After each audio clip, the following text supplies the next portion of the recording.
The next skill we're going to demonstrate is a fracture of the joint, or a suspected fracture of the joint, in this case being the knee.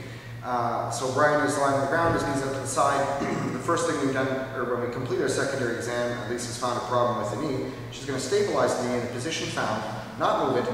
I'm now going to expose the joint, take the clothing off, and in fact, yeah, the knee is swollen compared to the other. It might be locked, rigid, pain, whatever the case may be. So we're not going to move that joint at all.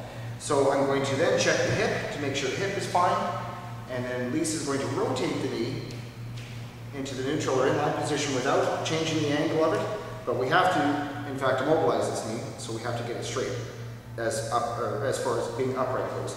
So now that Lisa's holding on to it, the next step I'm going to do is I'm going to check CWCMS, color, warp, circulation, movement, and sensation of the distal foot by taking the shoe off, the sock off, and actually finding the pedal pulse and assessing that. If the pulse is missing or there's any impairment of the foot at all, the distal circulation, it's immobilized, load and go. We do not try and restore blood flow or anything. So immobilize in the position found, regardless of pulse present or not. So let's say in this case the pulse and everything is present. I'm then going to splint first. So I'm going to apply 2 longboard or padded splints along the leg. Now Lisa's going to grab onto the splints and hold the leg. I'm going to tie some cravats and tie the splint in place. We always go around once and tie twice. And then put the half hitch in the holder.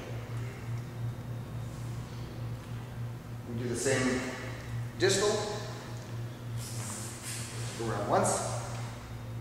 And now I'm going to tie once, bring the loop around twice, and that gives some friction on the knot.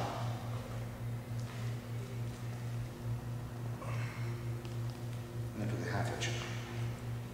So the splint is on next. Take a third cravat, run it under the knee, and around the bottom of the splint to the other side to further compress the splint in position.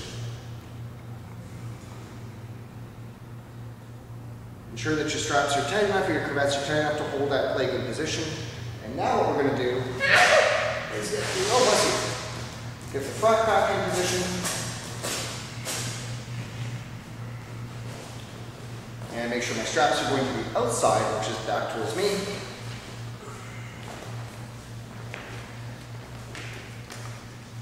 We're then going to gently lift the leg up without changing the angle of the knee. Slide the frac pack into position so that we drop it down, so now that the foot is held in the frac pack. And what I can do now is tie up the frac pack.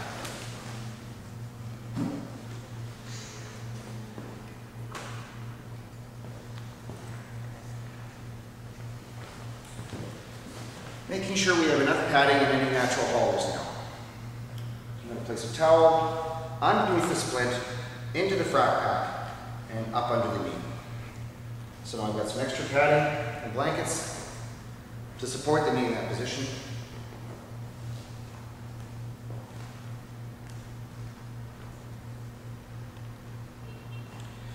So I'm going to finish off this by putting this strap through. This Velcro around here. This one doesn't fit, so what I'm going to do is use 2 cravats together, run it under the splint,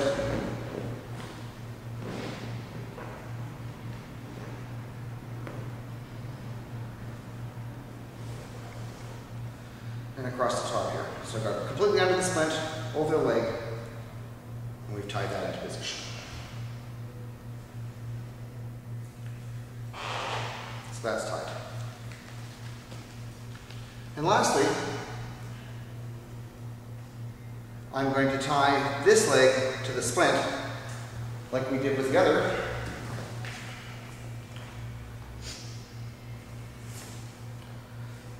Put 2 cravats together with the tails, take them under the ankle, under the opposing splint,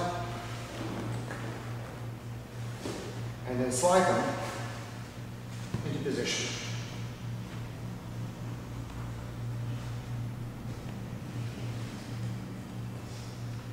So now we have one cravat up here, and one bolt here. So now I bring this leg together. It's a good leg, it's a bad leg. Tie this foot.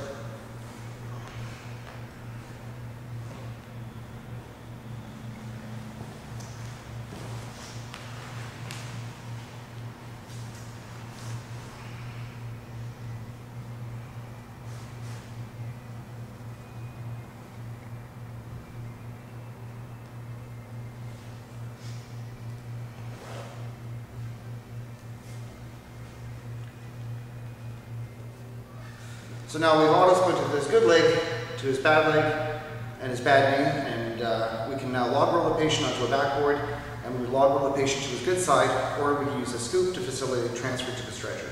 Making sure at the very end we're going to check the end of bolus, color, warmth, circulation, movement, sensation. If in fact it's impaired, as we said before, at this point we can't do anything with the knee, we can't change it, we don't intend to, so it's a load and go situation, and expedite transfer to the patient.